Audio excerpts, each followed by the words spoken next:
తీసుకుంటా ఉన్నారు. ఈరోజు కూడా మినిస్టర్సు, ప్రిన్సిపల్ సెక్రటరీసు,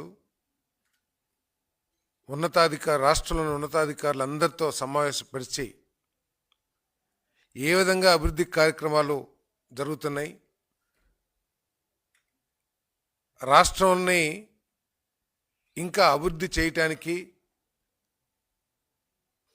రాష్ట్రంలో గ్రోత్ రేట్ జిఎస్డిపి పెంచడానికి, రాష్ట్రంలో పర్ క్యాపిటా ఇన్కమ్ని పెంచడానికి ఏమేమి చర్యలు తీసుకోవాలి,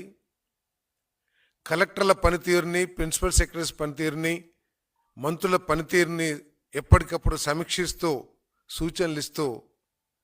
ఒక పక్క చంద్రబాబు నాయుడు గారు పరిపాలన చేస్తూ ఉంటే, ప్రజాస్వామ్యాన్ని కానీ ప్రజల తీర్పును కానీ గౌరవించలేని